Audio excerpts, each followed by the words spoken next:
we all fully now agree that simulators are not replacements for racetracks, but they're a great starting point. But AI specifically is a game changer for a department that is largely thought of as a cost center. I just think connection is really critical. I don't think that just about brands. What's coming up next from you and why it matters for them?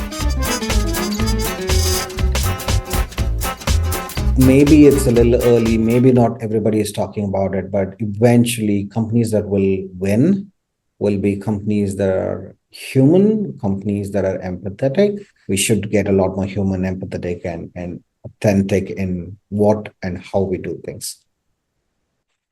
So having said that, what's a misconception companies have when they try to AI-fy their marketing?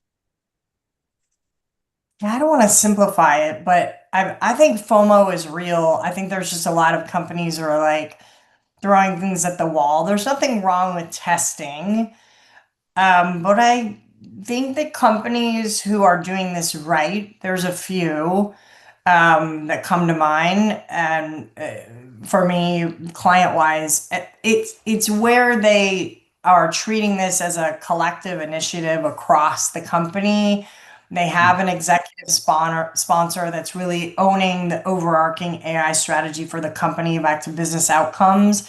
And they're tasking very specific groups and leaders within the organization to choose the most critical use cases that can be directly correlated to business outcomes. Back to the point about fueling humans, how can we fuel business in a way that we're focused on our AI initiatives, right?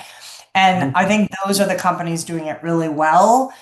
And I can give you a few examples. This goes back to your earlier question about like where AI can have the most impact across like creative and analytics and such. There's a lot of examples I can use, but and I think I've shared this with you, so thank you for just being such a great thought partner in general. But I've been tasking myself. It started out as just something for me as a marketer that I felt strongly about. I want to be always innovative in my path and what I recommend to clients, but I started meeting with CEOs of AI companies every few weeks, and it's just been fascinating.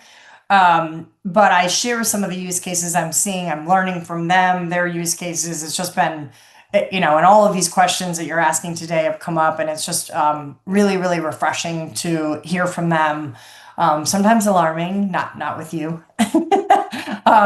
But I'll share a few kind of the literal use cases that I'm seeing or I'm using today with clients. So the first is, where I just see AI like revolutionizing what marketing teams can do. So in the traditional B2B sense, when you think about website building and website refreshes, that can take like generally on average 6 months, which a B2C company might say like, that's ridiculous. But that's just the reality of where we were. And AI is completely revolutionizing that, back to rapid innovation, either literal builds of websites out there and or refreshes and pivots with new technologies that can enable you to quickly refresh, personalize, and back to like that conversion arm. I see that as like a way to optimize key moments in time and harness when someone's at that buying decision critical point, back to the buyer's journey, right? Again, always.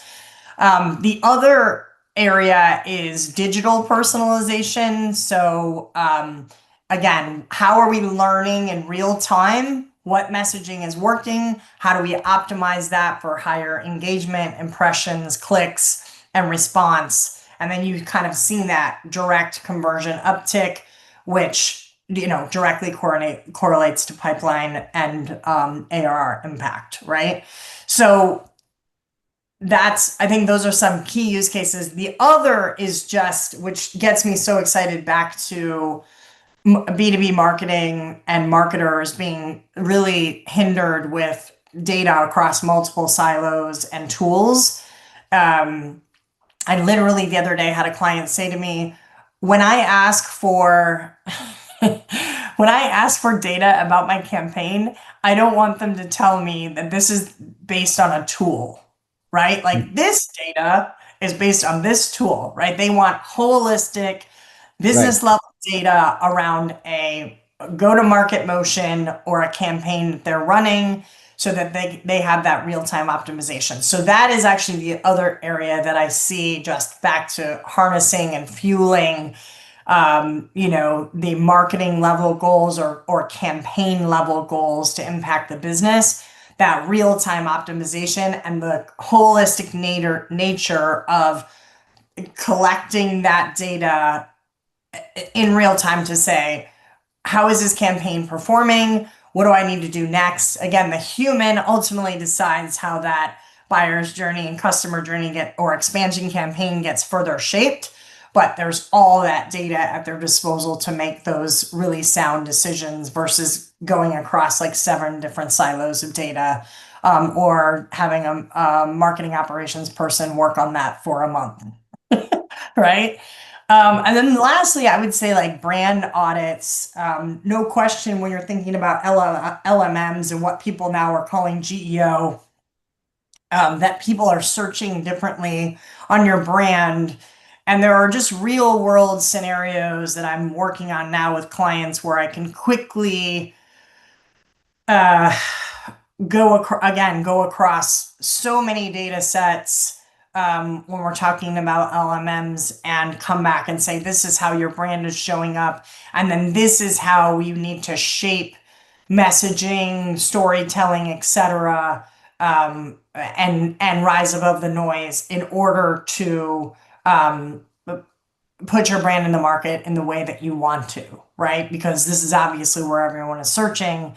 And there's no question that, you used to go to like, it's not to say that you still don't want validation from large research companies in some cases, but now you can get that quite rapidly and pivot and then decide, do we need to go down that path, for a deeper audit?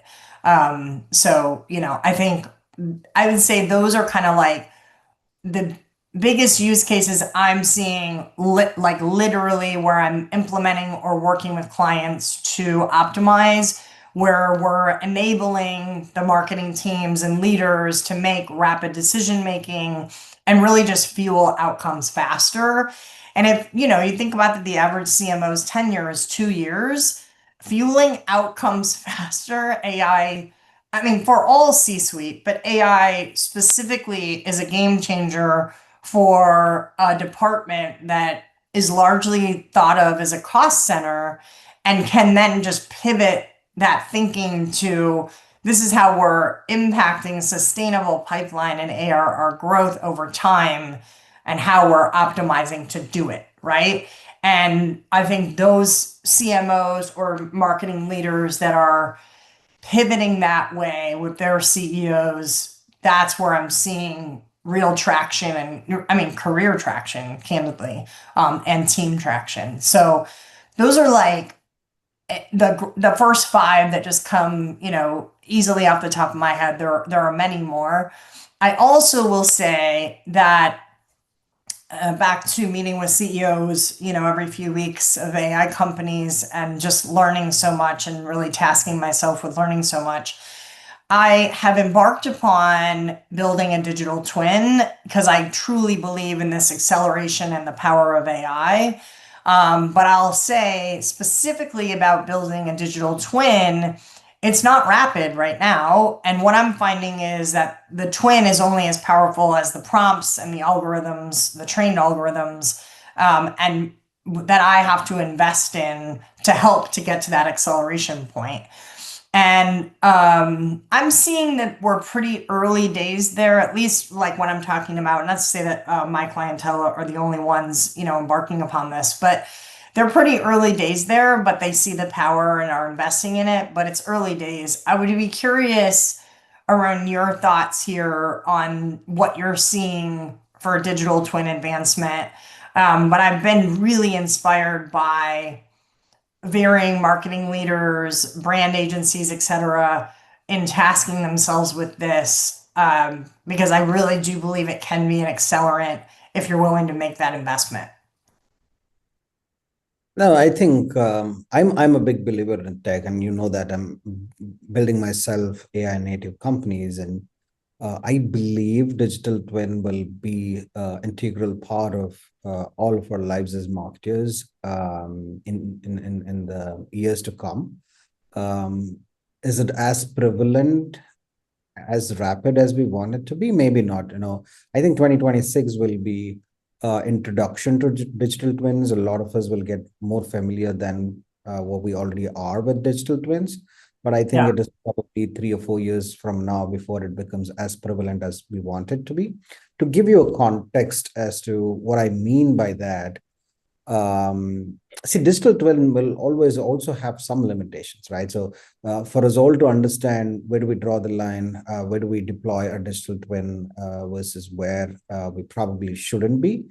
It's like, if you think of simulation, that's exactly what digital twins would do in technology, whether it's marketing or any other forms of operations in a business unit.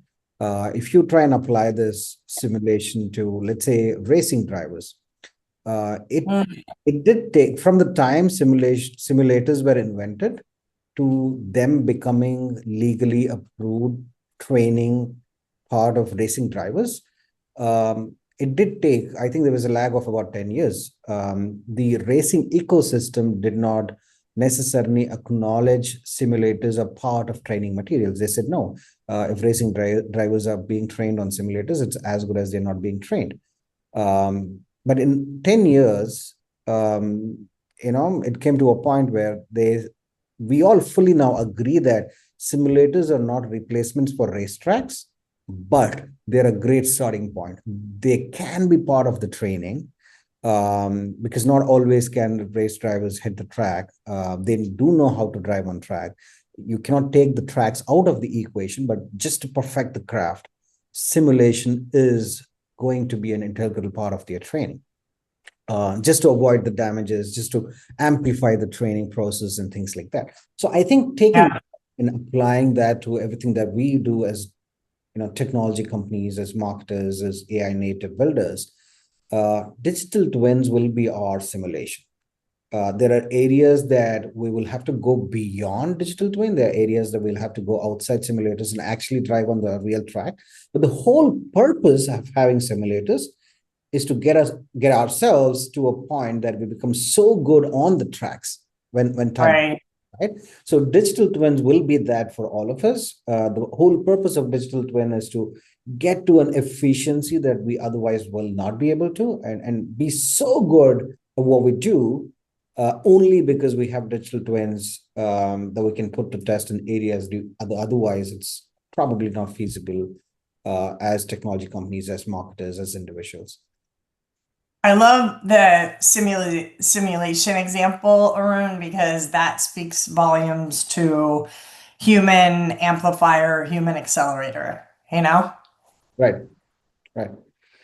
So having said that, Stephanie, you and I, we've spoken about what's coming up from you. Marketing answer, that's where I'm headed. So why don't you tell our viewers what's coming up next from you and why it matters for them? Yeah, I tend to think about what did I need. I've been so fortunate to have pivotal moments in my career with amazing mentors, and what did I need answered? What were my most pressing questions? And I tell my kids this all the time, but I just think connection is really critical. I don't think that just about brands. And connection and networking are just critical. It is that, my network is such a precious gift, candidly, for my consulting business, but just in general, having really fantastic humans around me to teach me, and I want to do that for other young marketers. And so I'm working on this really cool project with some of my favorite go-to-market leaders a key CMO, a key chief strategy officer, a key chief revenue officer, and then one of my favorite folks who's actually in the UK, who I just like. I love the entrepreneurial spirit. He is, he embodies that for me, and I've learned so much from him when it comes to product innovation. So if you think about back to like all those go-to-market functions that we always talk about, like a go-to-market, sort of revenue committee coming together.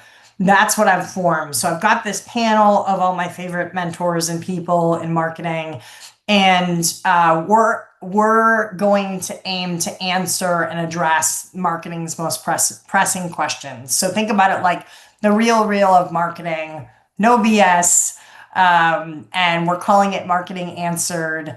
And so stay tuned for the details, but it really is just to tap into the marketers' most critical questions today and help them navigate just a really challenging environment.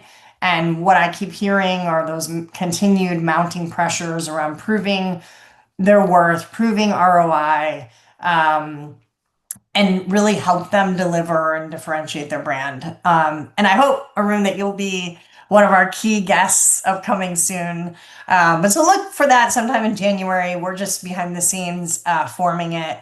But I hope just more than anything, it helps, those in the market. But it's people I love and respect and have learned so much from, and continue to do so with folks like you, Arun. So yeah, I just hope it becomes an educational arm for all of the marketers out there who are thriving and struggling. I think that's probably true of most marketing teams today. No, thank you for putting together and thinking about it, and trying to bring in people that are, and we spoke about authenticity, right? So I think having known you in person, I know that your aim here is to be as authentic as we can as marketers, and trying to answer things in a manner that we believe with core values. So yeah, I'm thrilled. I can't wait for you to get started. I have a ton of questions that I would want to get answered. Ooh, send them to me. So yeah, thanks for that, Stephanie. Wishing you all the best for that, and knowing the person that you are, I know you will always try and put forth, agnostic view in a manner that it's not politically incorrect either. So thanks for that. So yeah, hope you'll be a guest, because I certainly don't know everything. Can't wait for it. I would love to. And for the viewers of this podcast, I would ask for you to follow Stephanie on LinkedIn, and so you will stay updated when she actually comes up with Marketing Answered. And she's someone that you need to follow and stay connected with. She's based out of Bay Area.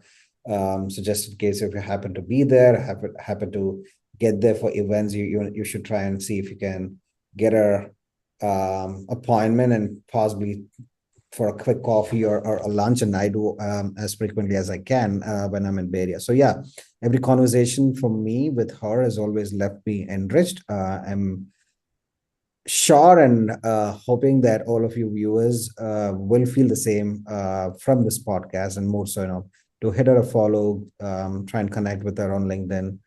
And Stephanie, thanks a lot for taking your time out. I know you've had crazy few weeks. I know you were traveling, came back, a lot on your plate, a lot on the plate, more so because time of the year that we are in as marketers. But it really made a big difference for us, and I think for the viewers, having you on the show. Thanks a lot for your time.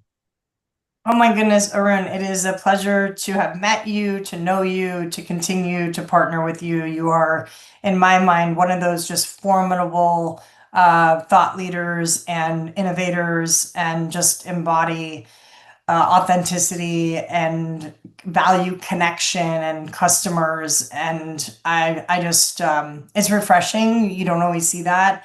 And I've shared this with you before, but gosh, just thank you for having me. And I just look forward to further partnership with you always, and learning from you. Likewise, Stephanie. Thanks a lot. Thanks for joining us. And yeah, viewers, you know what to do. Follow Stephanie on her LinkedIn and stay tuned for Marketing Answered coming up.